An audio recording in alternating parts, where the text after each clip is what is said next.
This is an Apple IIgs Woz Edition, and I'm about to power it on for the first time in decades. Will it boot up, or has it been sitting dead for years? I found this in a house in country Victoria, and it came with its original Apple IIgs monitor, which is in high demand.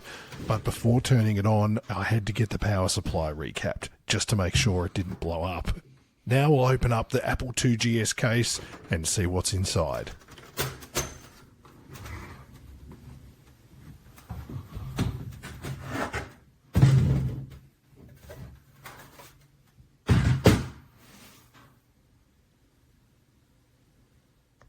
The inside is surprisingly clean, no dust, no corrosion, no leaking capacitors or anything dodgy. It's really, really good. And here's something interesting, a RAM expansion card.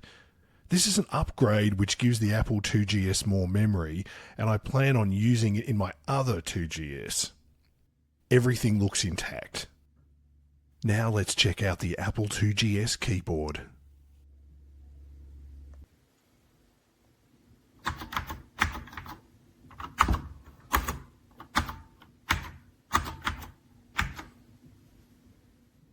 A9M0330 is the part number, just in case you want to look it up.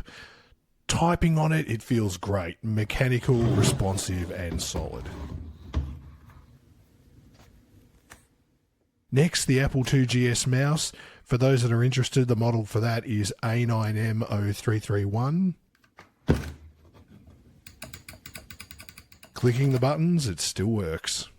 Now let's take a closer look at the monitor. This is the dedicated monitor for the Apple IIgs. The model number that everybody wants is A2M6014X.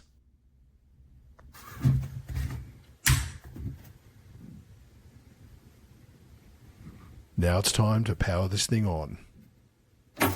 You can hear the monitor start up, and there is the green light. Now for the main unit. There's that distinct Apple IIgs startup sound. So it works.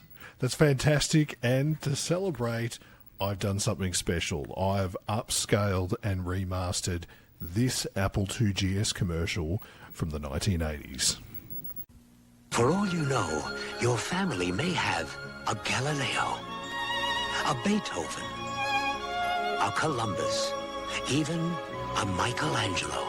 Which is why Apple created the IIgs to run all kinds of programs for all kinds of people.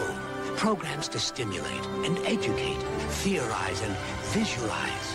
The Apple IIgs, because you never know when genius may strike. I've got some original Apple IIgs games, Test Drive 2, The Jewel, Winter Games and California Games. And here's some Apple II games. Winter Games by Epyx, Robotron 2084 by Atari, Stargate by Atari, Dungeons and Dragons by SSI, Pac-Man by Atari, Boulderdash by First Star, Zork 2 by Infocom, Summer Games by Epyx, and Dig Dug by Atari. Now let's get some 5 1/4 inch floppy drives and power it up again, and it works. Now since I know Summer Games is compatible, let's go with that.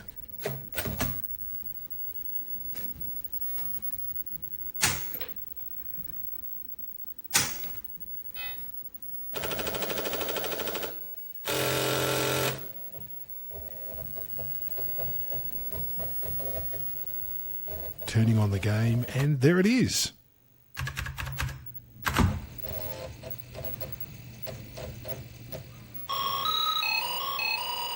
And here's the Summer Games opening ceremony complete with sound, and I'll make this very brief.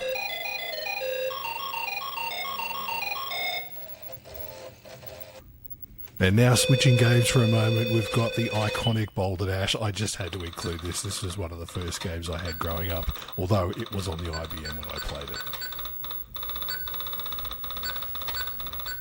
And finally, here's another remastered commercial from the Apple IIgs. I just had to include this just to be complete. Imagine a brain whose left side is as brilliant as it's right. A brain as artistic as it is logical, that can calculate and create. Such a brain exists in the remarkable new Apple II GS. Brilliant graphics, brilliant color, brilliant sound, to help you use both sides of the most personal computer of all, your mind. Finally, here's Zork, an iconic text-based adventure game.